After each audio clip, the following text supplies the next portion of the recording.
Mga padaba, habang nagwawalis nga po pala ako dito sa ibabaw ng pool sa gilid, napatingin po ako sa dagat at napansin ko po na kati. Namiss ko po kumain ng suso kaya hahayain ko po yung aking mister na kumuha kami ng suso. So, ayan na nga guys, pupunta na nga po ulit kami sa dagat at nagpakuuna na naman ang aking mister. Hoy! Shh! Gagi. Forma. Manunuso, dewa itsura.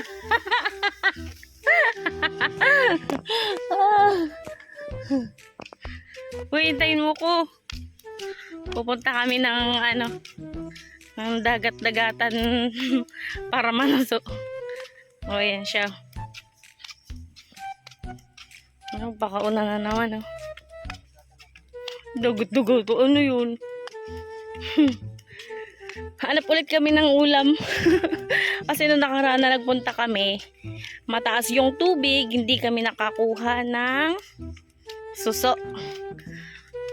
Hindi po masama yung na yun salitang suso Ano po yun? Tawag dun? Basta yun na yun, nakakainis.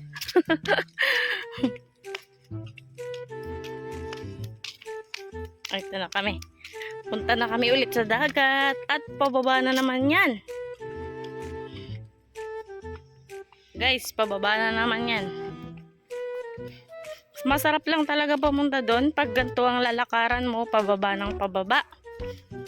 Pero kapag ang nilakaran mo ay paakyat ng paakyat, suko na ako.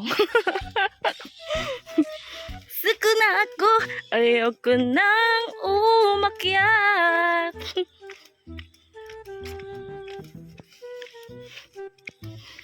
Nananakam na naman pumunta dito yung dalawa kong sister. Gustong gusto nilang makarating dito. Ayan, shout out sa inyong dalawa. Sorry kayo, hindi ka kayo kasama. Kami lang talagang dalawa. Kasi kami lang to Uy, gusto kong buko. Sarap ng buko. O, diba? Oh, shit! Ha? Ay, tatago na? Ba't nagpunta pa tayo? Tatago na daw pala yung suso kasi mainit. Bubuklatin.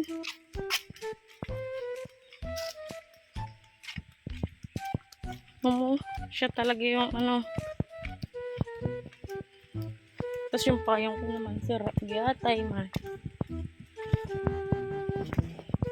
O, yan na kami. Nandito na ulit kami. Pababa ng pababa. Tignan mo naman, pagpaakyat. Hirap.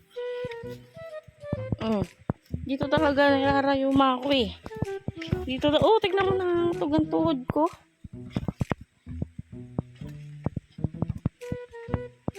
Hello, grabe man ang init. Ay, pulumusong na dyan. Grabe ng init. Tignan mo naman, Pagka yung init niyan. So, dito na kami sa dagat at mukhang wala naman kaming makikitang suso. Tambay kaya muna ako dito. Sarap talaga magtambay dito, hindi na nga lang nalinisan. At ngayon ay pupunta na kami sa susuan.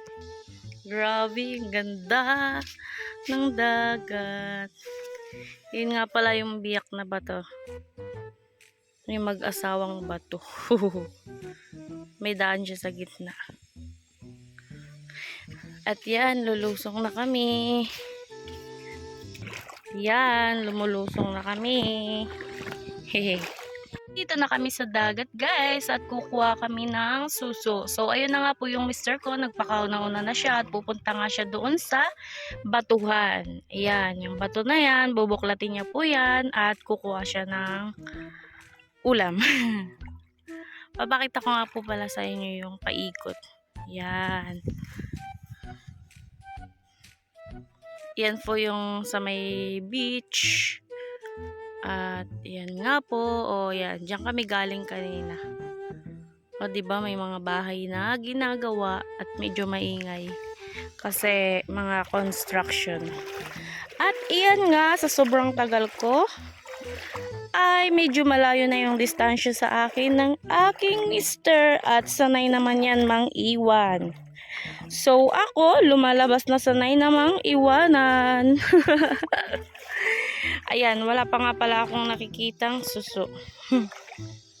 At ipapakita namin sa inyo kung paano kami kumuha ng aming mauulam.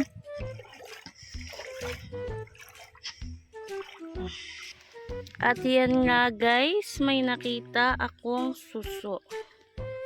Papakita ko sa inyo. Ito. Ay, wait lang.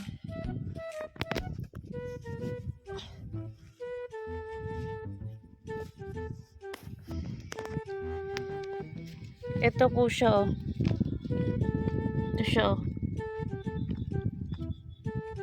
Ayan, kinakain po yan. Tsaka ito pa yung isang kalapin niya.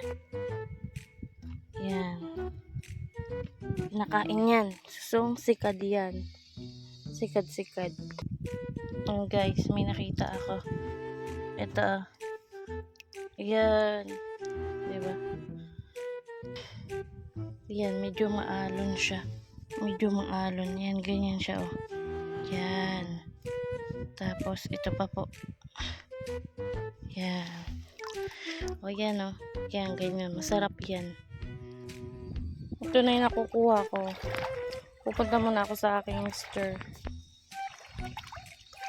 At yung aking mister, ayun, nandun na siya. Ayan, maraming suso dito mamaya. Manunuso ako. Yung mga, tinatawag na sikad-sikad. Maraming shell na inuulam.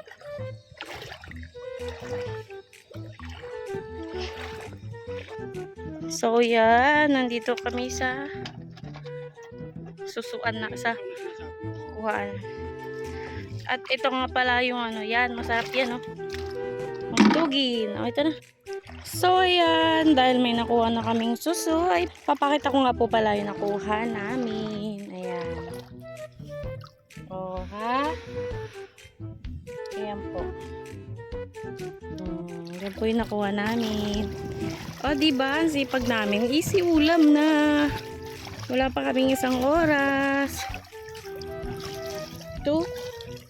Yun. At may namataan pa akong airplane.